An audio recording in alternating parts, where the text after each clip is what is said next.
bringing luxury design back to America. Over to you, Dano. Hi, guys. My name is Dan Goldman. I'm the CTO at Hammitt. Been working in e-commerce for over 20 years, came to Hammitt 8 years ago. And if it's not in NetSuite, it didn't happen. I love that saying. And, we've grown our revenues double, but we haven't had to double the team to do that. Matter of fact, our accounting department is still one person. One. Oh, just one. Oh, wait, our tech team? You're talking to him, Dano. Until last year, we hired a couple data scientists. But he ran all technology and really did a lot in fulfillment himself. That's tech. Wow. Yeah. Well, I mean, inventory is huge. Okay, so our customer experience is huge. If we have inaccurate inventory, we're going to either sell out or oversell on the website. So having the integration sync our inventory 100% spot on. We don't have any issues with inventory, which means our customers are happy. The real-time fulfillment information, as soon as the order's shipped, the tracking information is immediately sent to Shopify, and then Shopify sends off to the customer. So it all comes down to the customer experience and making the customer happy, and having this integration allows us to make the customer happy. I talked about friction earlier, and I'll say that Hammitt and Dan will back me up. We're both capital and human resource efficient at the company. That's really in our DNA. So we leveraged this technology to also be able to be human resource efficient, but also capital efficient. Each person we met with, we got offers to be funded. We ended up closing with one private equity firm because that initial meeting gave them confidence in us. But the real key also was after the close, we gave them real-time access to NetSuite, to Shopify, to even our Google Analytics, and they were able to see where we're at in real time.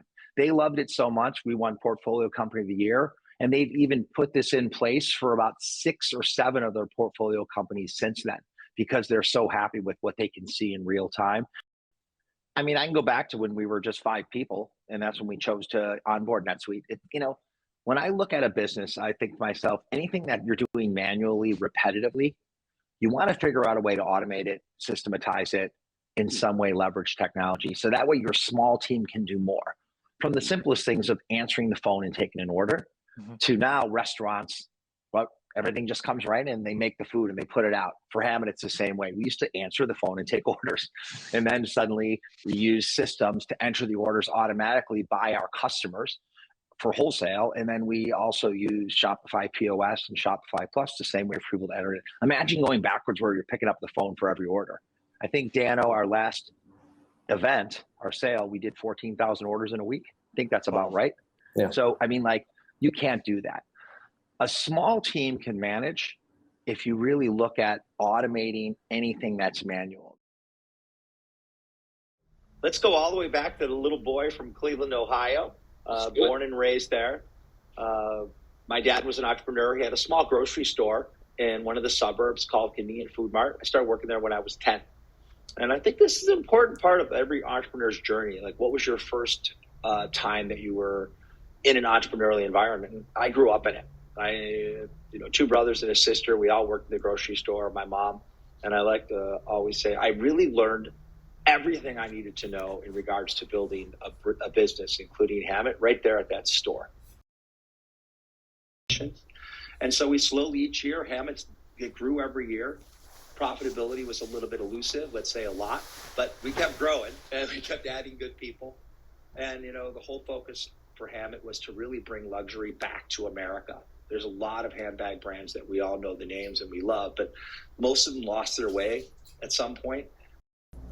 I never was that horror movie where you're running and you're looking behind you and you're like, no, we were just running. So we really didn't care what the competition was doing ever.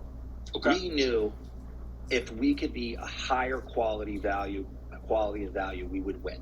So we always made sure our product delivered on that. That was number 1. And then number 2, for distribution, we avoided all of the promotional distribution channels early on because we saw that's where the brand was degraded so quickly for the brands that we don't need to mention in this space, right?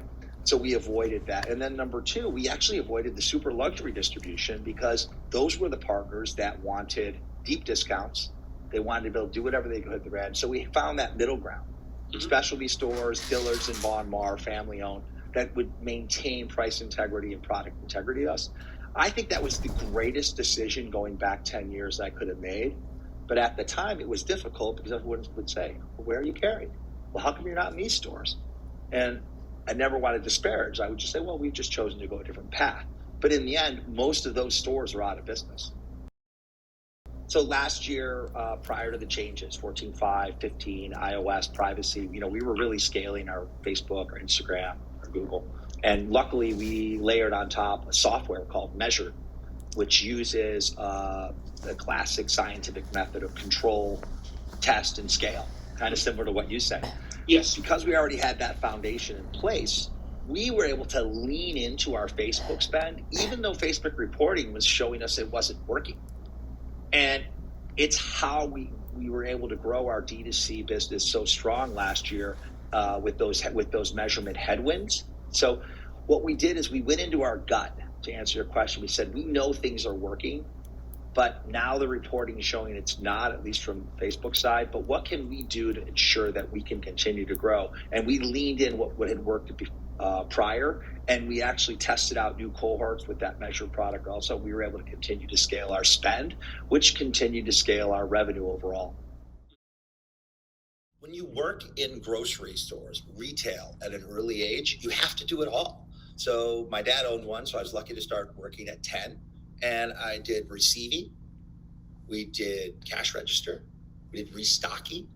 I had to understand the merchandising. I mean, always around the ends was your bread and your milk was way in the back because that's what people came for. And the middle was, so I understand pricing, repricing, because when I was there, we had inflation and had to reprice products. I understood profit margins, and my dad actually taught me the numbers. We would even sit and count the cash at the end of the day, which helped me really understand math and finance. But the most important thing I didn't mention was when you're working in the grocery business, when you're ringing the cash register, you have to learn how to adapt to people quickly, because if there's 10 people in line, one's in a hurry, one wants to talk forever, the other one's a little bit unorganized. So, and you have to adjust each time. So the interpersonal skills of working in a restaurant or me working in a grocery store, they're so key to becoming an entrepreneur that everything carried with me. So there you go.